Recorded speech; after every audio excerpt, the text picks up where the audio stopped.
ಎಲ್ಲರಿಗೂ ನಮಸ್ಕಾರ. ಆ, ತುಂಬಾ ಮುಖ್ಯವಾದ ವಿಷಯದ ಬಗ್ಗೆ ಒಂದು ಸಿನಿಮಾ ಇದು ಅಂತ ನನಗೆ ಅನ್ಸುತ್ತೆ. ಈ ವಿಷಯ ಯಾಕೆ ಅಂದ್ರೆ ತುಂಬಾ ದೊಡ್ಡ ಸಮಸ್ಯೆ. ನಾವು ನಮ್ಮ ಮನೆಯಲ್ಲಿ ನಡೆದಿಲ್ಲ ಅನ್ನೋದಕ್ಕೆ ಕಣ್ಣು ಮುಚ್ಕೊಂಡು ಎಲ್ಲ ಚೆನ್ನಾಗಿದೆ, ಎಲ್ಲ ಆರಾಮಾಗಿದೆ, ನಮ್ಮ ಇಂಡಸ್ಟ್ರಿಯಲ್ಲಿ ಮೀಟು ಇಲ್ಲ ಅಂತ ಹೇಳಿದ್ರಲ್ಲ, ಹಂಗೆ ಇಲ್ಲೇನು ನಡೆದಿಲ್ಲ ಅಂತ ಡಿನಯಲ್ ಇದ್ದೀವಿ. ಆದರೆ ಅಂಕಿಅಂಶಗಳು ಬೇರೆನೇ ಕಥೆ ಹೇಳ್ತಾ ಇದೆ. ಅದು ಅವ್ರು ಹೇಳಿದ ಅಂಕಿಅಂಶಗಳು ರಿಪೋರ್ಟೆಡ್ ಕೇಸಸ್, ರಿಪೋರ್ಟ್ ಆಗದೆ ಹೋಗೋ ಕೇಸಸ್ ಇದರ ಡಬಲ್ ಟ್ರಿಪಲ್ ಇರುತ್ತೆ. ಯಾಕಂದ್ರೆ ನಮ್ಮ ಸಮಾಜವೇ ಆಗಿದೆ. ಟೈಟಲ್ ನನಗೆ ಮುಖ್ಯ ಆಗಲಿಲ್ಲ, ಜೊತೆಗೆ ಆ ಕ್ಯಾಪ್ಷನ್ ನಾನೇನಾದ್ರು ಬಿಟ್ಟರೆ ನಾನು ಕರೆಕ್ಷನ್ ಮಾಡ್ತೀನಿ. ಒಂದು ಹೆಣ್ಣಿನ ಕಥೆ ಅಲ್ಲ, ಒಂದು ಗಂಡಿನ ಕಥೆ ಆಗ್ಬೇಕು ಅಂತ, ಒಂದೊಂದು ಗಂಡಿನ ಕಥೆ ಆಗ್ಬೇಕು. ಯಾಕೆಂದ್ರೆ ಅತ್ಯಾಚಾರ ಮಾಡ್ತಾ ಇರೋರು ನಾವು ಗಂಡಸರ ಪ್ರತಿನಿಧಿಗಳಾಗಿ ನಾವಿಲ್ಲಿ ನಿಂತ್ಕೊಂಡು, ತಪ್ಪಿತಸ್ಥರಾಗಿ ನಿಂತ್ಕೊಂಡು ಅದನ್ನು ನೋಡಬೇಕಾಗಿರೋ ಅನಿವಾರ್ಯತೆ ನಮಗಿದೆ ಇವತ್ತು. ಈ ವಿಷಯ ಯಾಕೆ ಅಂದ್ರೆ, ಇವತ್ತು ನೀವು ವರ್ಲ್ಡ್ ವಿಮೆನ್ ಸೇಫ್ಟಿ ಇಂಡೆಕ್ಸ್ ನೋಡಿದ್ರೆ 128ನೇ ಪೊಸಿಷನ್ ಇದ್ದೀವಿ, 177 ದೇಶಗಳಲ್ಲಿ. ನಮ್ಮದು ನಮ್ಮ ಕಲ್ಚರ್ ಬಗ್ಗೆ ನಾವು ಮಾತಾಡ್ತೀವಿ. ಯತ್ರ ನಾರ್ಯಸ್ತು ಪೂಜ್ಯಂತೆ ರಮಂತೆ ತತ್ರ ದೇವತಾಃ ಅಂತ ಹೇಳ್ತೀವಿ, ಶ್ಲೋಕಗಳು ಹೇಳ್ತೀವಿ, ಪೂಜೆ ಮಾಡ್ತೀವಿ, ದೇವರ ಸ್ಥಾನದಲ್ಲಿ ಹೆಣ್ಣನ್ನ ಕೂರಿಸಿದೀವಿ.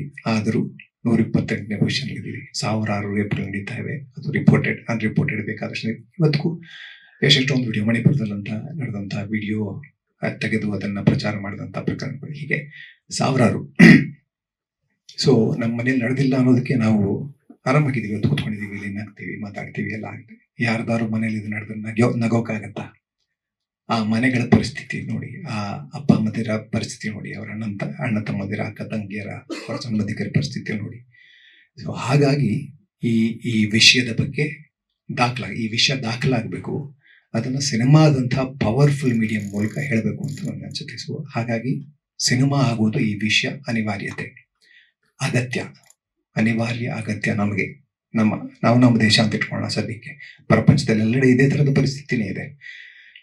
ಬಲಾಢ್ಯರೆಲ್ಲರೂ ಬಲಹೀನರನ್ನ ಶೋಷಿಸೋದು ಅದು ಸಹಜ ಆಗೋಗಿದೆ.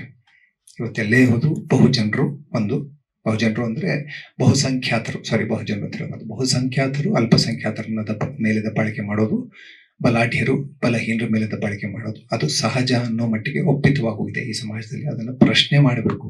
ಯಾರು ಪ್ರಶ್ನೆ ಮಾಡಬೇಕು?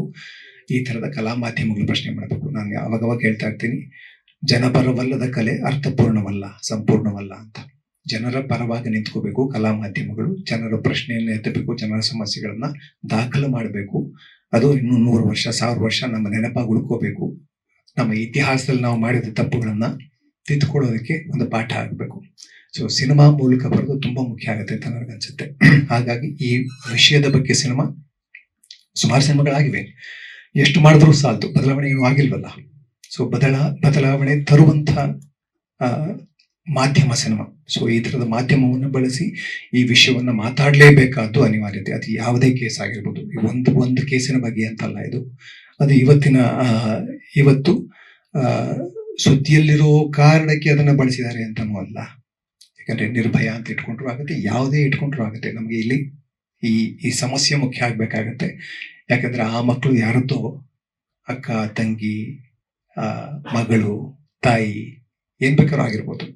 ಸೊ ನಾವೆಲ್ಲರೂ ಒಂದು ಸಮಾಜವಾಗಿ ಒಂದು ಸ್ವಸ್ಥ ಸಮಾಜವನ್ನ ನಿರ್ಮಾಣ ಮಾಡಬೇಕು ಅಂದ್ರೆ ಖಂಡಿತ ಈ ಸಮಸ್ಯೆಯನ್ನ ನಾವು ಬಗೆಹರಿಸ್ಕೊಳ್ಳೇಬೇಕಾಗತ್ತೆ. ಅದಕ್ಕೆ ಈ ಸಿನಿಮಾ ಎಲ್ಲೋ ಒಂದು ಕಡೆ ಆ ಆಲೋಚನೆಯ ಬೀಜವನ್ನ ಬಿತ್ತಿದ್ರೆ ದೊಡ್ಡ ಸಾರ್ಥಕತೆ ಈ ಸಿನಿಮಾ ಅಂತ ನನಗನ್ಸುತ್ತೆ. ಜೊತೆಗೆ ಈ ವಿಷಯ ಯಾಕೆ ಅದೊಂದು ಮಾತಾಡ್ತಾ ಈ ವಿಷಯ ಸಿನಿಮಾ ಬರಬೇಕು ಅಂತ. ಈ ಸಿನಿಮಾ ಒಂದು ಹೆಣ್ಣು ಡೈರೆಕ್ಟ್ ಮಾಡಬೇಕು. ಯಾಕೆ ಅಂತ ಅದು ಮಾಡ್ತಾ ಇರೋದು ನನಗೆ ಯಾಕೆ ಖುಷಿ ಅನಿಸ್ತು ಅಂದ್ರೆ, ಏನೇ ಮಾಡಿದ್ರು ನಾವು ಶೋಷಕ ಸಮುದಾಯ, ನಾವು ಗಂಡಸರು, ಹೆಣ್ಣು ಶೋಷಿತರು, ಏನೇ ಹೇಳ್ಬೋದು, ಏನೇ ಸಮಾನತೆ ಬಗ್ಗೆ ನಾವು ಪಾಠ ಮಾಡ್ಬೋದು. ಇವತ್ತು ನಮ್ಮಲ್ಲಿ ಪ್ರಜಾಪ್ರಭುತ್ವ ಇದೆ, ಎಲ್ಲರೂ ಸಮಾನ ಅಂತ ಹೇಳ್ಬೋದು. ಇವತ್ತು ಅಸಮಾನತೆ ಹಾಗೆ ಇದೆ. ಇವತ್ತು ಅಂಕಿಅಂಶಗಳು ತೋರಿಸ್ತಾ ಇವೆ ನಮಗೆ. ಅಂಕಿಅಂಶಗಳು ಸುಳ್ಳು ಹೇಳಲ್ವಲ್ಲ. ಹಾಗಾಗಿ ನಮ್ಮನ್ನು ನಾವು ತಿದ್ದುಕೊಳ್ಳೋದಕ್ಕೆ ಇದೊಂದು ಅವಕಾಶ ಆಗ್ಬೇಕು. ಜೊತೆಗೆ ಒಂದು ಹೆಣ್ಣಿನ ದೃಷ್ಟಿಯಲ್ಲಿ ಅದು ನಮಗೆ ಕಾಣಬೇಕು. ಸೊ ಗಂಡಿನ ದೃಷ್ಟಿ ಏನೇ ಆದರೂ ಅದು ಥರ್ಡ್ ಪಾರ್ಟಿ ಪರ್ಸ್ಪೆಕ್ಟಿವ್ ಆಗಿ, ಥರ್ಡ್ ಪಾರ್ಟಿನೂ ಅಲ್ಲ ಅದು, ಏನದು ಅಬ್ಯೂಸರ್ ಪಾರ್ಟಿ ಪರ್ಸ್ಪೆಕ್ಟಿವ್. ಯಾರೋ ಕೊಲೆ ಮಾಡಿದವನು ಕೊಲೆ ಬಗ್ಗೆ ಸಿನಿಮಾ ಮಾಡ್ದಂಗೆ ಆಗ್ಬಿಡುತ್ತೆ ನಾವುಗಳು ಮಾಡಕ್ ಹೋದ್ರೆ. ಸೊ ಒಂದು ಹೆಣ್ಣಿನ ದೃಷ್ಟಿಯಿಂದ ಈ ಕಥೆಯನ್ನು ಹೇಳ್ಬೇಕಾದ ತುಂಬಾ ಮುಖ್ಯ. ತುಂಬಾ ಚಿಕ್ಕ ಚಿಕ್ಕ ನುವಾನ್ಸಸ್ ಬರ್ಲಿಕ್ಕೆ ಸಾಧ್ಯ ಇದೆ. ಹಾಗಾಗಿ ಹೆಣ್ಣೆ ಇದನ್ನ ಈ ಕಥೆಯನ್ನ ಹೇಳಿದ್ರೆ ಚೆನ್ನ ಅಂತ ನನಗನ್ಸುತ್ತೆ. ಹಾಗಾಗಿ ನನಗೆ ಖುಷಿ ಆಯ್ತು ಅವ್ರು ಮಾಡ್ತಾ ಇರೋದು ಸಿನಿಮಾ. ಪ್ರಯತ್ನ ಬಿಡ್ತಾನೆ ಇರಬೇಕು ಅನ್ಸುತ್ತೆ, ಪ್ರಯತ್ನ ಬಿಡಬಾರ್ದು. ಯಾಕೆಂದ್ರೆ ಪೂರ್ತಿ ಸಮಾಜದ ಒಳಿತಿನ ಪ್ರಶ್ನೆ ಇದು. ಜೊತೆಗೆ ಎಲ್ಲ ನಮ್ಮ ಸುತ್ತಮುತ್ತ ಇರೋ ಎಲ್ಲ ಹೆಣ್ಣು ಮಕ್ಕಳ ಪ್ರಶ್ನೆ. ಇವತ್ತಿಗೆ ಹೆಣ್ಣು ಮಕ್ಕಳು ಸೇಫ್ ಆಗಿಲ್ಲ ಅಂತಾರೆ. ಇಲ್ಲಿ ಬಂದು ಹೋಗೋ ಹೆಣ್ಣು ಮಕ್ಕಳು ಇಲ್ಲಿಂದ ಮನೆಗೆ ಎಲ್ಲರೂ ತಲುಪೋ ತನಕ ಸೇಫ್ ಆಗಿದ್ದಾರಾ ಇಲ್ವಾ ಅಂತ ನಮ್ಮನ್ನೇ ನಾವು ಕೇಳ್ಕೊಂಡ್ರೆ ಪ್ರಶ್ನೆ ಇಲ್ಲ ಅಂತ ನಮ್ಗೆ ಗೊತ್ತಿಲ್ಲ. ಸೊ ಯಾವಾಗ ಏನ್ ಬೇಕಾದ್ರೂ ಆಗಬಹುದು, ಆ ತರದ ಮನಸ್ಥಿತಿಯ ಸಮಾಜವನ್ನ ನಾವು ನಿರ್ಮಾಣ ಮಾಡಿದ್ವಿ. ಅದನ್ನು ತಿದ್ದೋದಕ್ಕೆ ಖಂಡಿತ ಸಿನಿಮಾ ಎಷ್ಟೊಂದು ಪ್ರಭಾವಶಾಲಿ ಮಾಧ್ಯಮ ಆಗಿರೋದ್ರಿಂದ ಖಂಡಿತ ಪ್ರಯತ್ನ ಪಡ್ಬೋದು, ಖಂಡಿತ ಸಾಧ್ಯ ಕೂಡ ಇದೆ. ಅಟ್ಲೀಸ್ಟ್ ಒಂದಷ್ಟು ಆಲೋಚನೆಗಳನ್ನ ಬಿತ್ತೋದಕ್ಕೆ ಸಾಧ್ಯ ಇದೆ. ಈ ತರದ ಅಬ್ಯೂಸರ್ಸ್ ಯಾರಿದ್ದಾರೆ, ರೇಪಿಸ್ ಯಾರಿದ್ದಾರೆ, ಅವರ ಮನಸ್ಸಿನಲ್ಲೇ ಒಂದಷ್ಟು ಪ್ರಶ್ನೆಗಳನ್ನ ಹುಟ್ಟಾಕ್ಲಿಕ್ಕೆ ಸಾಧ್ಯ ಆದರೆ ನಮ್ಮ ಮನಸ್ಸಿನಲ್ಲೂ ಒಂದಷ್ಟು ಅದಕ್ಕೆ ಈಗ ನಮ್ಮ ಯಾವ ಕ್ರಿಯೆ ಈ ತರದ ಒಂದು ಸಮಾಜವನ್ನು ಸೃಷ್ಟಿ ಮಾಡ್ತಾ ಇದೆ, ನಾವು ಎಲ್ಲಿ ಇಡುತ್ತಾ ಇದೀವಿ, ಒಂದು ಪೂರ್ತಿ ಸಮಾಜವಾಗಿ ಎಲ್ಲಿ ಇಡುತ್ತಾ ಇದೀವಿ ಅಂತ ಕ್ವೆಶ್ಚನ್ ಮಾಡ್ಕೊಳಕ್ಕೆ ನಮಗೂ ಆಗುತ್ತಲ್ಲ. ಸೊ ಈ ತರದ ಸಿನಿಮಾಗಳು ಮತ್ತೆ ಮತ್ತೆ ಬರ್ತಾ ಇರಬೇಕು, ನಮಗೆ ಜ್ಞಾಪಿಸ್ತಾ ಇರಬೇಕು. ನಾವು ಒಂದೊಂದು ಈಗ ನಿರ್ಭಯ ಕೇಸ್ ಆಯ್ತು, ಅಷ್ಟು brutal rape murder. Bilkis Banu case ಆಯ್ತು, ಅಷ್ಟೊಂದು ಬ್ರೂಟಲ್ ರೇಪ್ ಮರ್ಡರ್. ಅದಾದ ನಂತರ ಏನಾಗಿದೆ, ಬಿಲ್ಕಿಸ್ ಬಾನುವಿನ ಅತ್ಯಾಚಾರಿಗಳು ಹೊರಗಡೆ ಸುತ್ತಾ ಇದ್ರೆ ಅವ್ರನ್ನ ಸನ್ಮಾನ ಮಾಡ್ತಾ ಇದ್ದಾರೆ. ಸೊ ಆ ಥರದ ಒಂದು ಸಮಾಜ ನಾವು ನಿರ್ಮಾಣ ಮಾಡ್ತಾ ಇದ್ದೀವಿ. ಸೊ ಎಲ್ಲರೂ ಅವರು ಕ್ವೆಶ್ಚನ್ ಮಾಡ್ಕೋಬೇಕಾಗತ್ತೆ. ಎಲ್ಲ ರಾಜಕಾರಣಿಗಳಿಂದ ಹಿಡಿದು ಸಾಮಾನ್ಯ ಜನರ ತನಕ ಎಲ್ಲರೂ ಅವರು ಕ್ವೆಶ್ಚನ್ ಮಾಡ್ಕೋಬೇಕಾಗತ್ತೆ. ಅಂಥದಕ್ಕೆ ಅವ್ರನ್ನ ಬಡ್ದು ಅವಾಗ ಎಬ್ಸೋದಕ್ಕೆ ಕುವೆಂಪು ಹೇಳಿದ ಸತ್ತಂತಿ ಹರನು ಬಡಿಯದೆ ಎಚ್ಚರಿಸೋದಕ್ಕೆ ಡಿಂಡಿಮ ಬಾರಿಸ್ತಾ ಇರಬೇಕಾಗತ್ತೆ. ಸಿನಿಮಾ ಆ ಥರದ ಒಂದು ಡಿಂಡಿಮ. ಇದರಲ್ಲಿ ಅಂದ್ರೆ ಪೊಲೀಸ್ ಅಧಿಕಾರಿ ಅಂತ ಹೇಳಿದ್ರೆ ಒಂದು ಪೊಲೀಸ್ ಅಧಿಕಾರಿ ವ್ಯವಸ್ಥೆಯ ಭಾಗ ಮಾತ್ರವಾಗಿರದೆ ಅವನು ಜನಪರವಾಗಿ ಅವನ ನಿಜವಾದ ಕೆಲಸ ಜನಪರವಾಗಿ ನಿಂತ್ಕೊಂಡು ಮಾಡಿದ್ರೆ ಏನಾಗುತ್ತೆ ಅನ್ನೋದು ಎರಡೂ ಕಣ್ಣಿಂದ ನೋಡ್ಲಿಕ್ಕೆ ಪ್ರಯತ್ನ ಮಾಡ್ತಾ ಇದ್ದಾರೆ. ಹೌದು ಅದಕ್ಕೋಸ್ಕರ ನಾನು ಮಾಡ್ತೀನಿ ಅಂತ ಹೇಳಿದೆ. ಯಾಕಂದ್ರೆ ಒಂದು ವ್ಯವಸ್ಥೆಯ ಭಾಗವಾಗಿ ನಿಂತಾಗ ಅಗೇನ್ ಈಗ ಯಾಕೆ ಕಲೆ ಶೋಷಿತರ ಪರವಾಗಿರಬೇಕು ಅಂತಂದ್ರೆ, ಶೋಷಕರಿಗೆ ಅವ್ರಿಗೆ ಅಧಿಕಾರ ಇದೆ. ಈ ಗಂಡು ಅನ್ನೋದೇ ಒಂದು ಅಧಿಕಾರ, ಜೊತೆಗೆ ಅಧಿಕಾರದಲ್ಲೂ ಇದ್ರೆ ಅವರು ಇನ್ನು ಅದನ್ನ ಅವ್ರನ್ನ ನೀವು ಹಿಡಿಯಕ್ಕೆ ಆಗಲ್ಲ, ಅವ್ರ ವಿರುದ್ಧ ನಿಂತ್ಕೊಳ್ಳೋಕೆ ಆಗಲ್ಲ.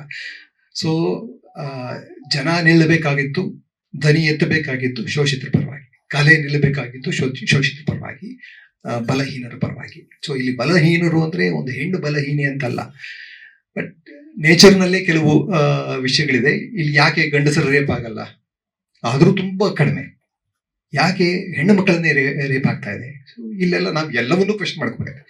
ಕುತ್ಕೊಂಡು ಎಲ್ಲವನ್ನೂ ಪ್ರಶ್ನೆ ಮಾಡ್ಕೊಳ್ತಾನೆ ಅಷ್ಟೇ ಈ ಸಮಸ್ಯೆಗೆ. ಇಷ್ಟೊಂದು ದೊಡ್ಡ ಸಮಸ್ಯೆ ಇದು. ಇದಕ್ಕೆ ನಾವು ಪರಿಹಾರ ಕಂಡುಕೊಳ್ಳೋ ದಿಕ್ಕಿನಲ್ಲಿ ನಾವು ನಡೆಯಕ್ಕೆ ಸಾಧ್ಯ ಆಗುತ್ತೆ ಅಂತ ಖಂಡಿತ ಅನ್ಸುತ್ತೆ ಸಿನಿಮಾ ಮೂಲಕ. ನಮ್ಮ ಸಮಾಜಕ್ಕೆ ಕೊಡಬೇಕು ಮೊದಲು. ಅಷ್ಟೊಂದು ಕ್ರೌರ್ಯ ತುಂಬಿದೆ ನಮ್ಮ ಸಮಾಜದಲ್ಲಿ.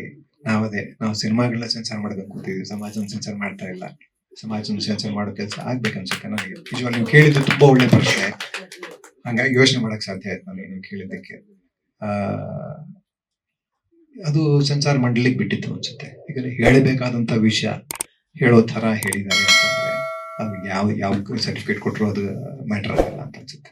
ಲೇಟೆಸ್ಟ್ ಹಾಗೂ ಇಂಟ್ರೆಸ್ಟಿಂಗ್ ಸುದ್ದಿಗಳಿಗಾಗಿ ಬಾಸ್ ಟಿವಿ ಕನ್ನಡ ಚಾನೆಲ್ನ ಸಬ್ಸ್ಕ್ರೈಬ್ ಮಾಡಿ, ಹಾಗೆಯೇ ಬೆಲ್ ಐಕಾನ್ ಪ್ರೆಸ್ ಮಾಡಿ. ಇದರ ಜೊತೆಗೆ ಫೇಸ್ಬುಕ್, ಇನ್ಸ್ಟಾಗ್ರಾಮ್, ಎಕ್ಸ್ ನಲ್ಲೂ ಮಿಸ್ ಮಾಡದೆ ಫಾಲೋ ಮಾಡಿ.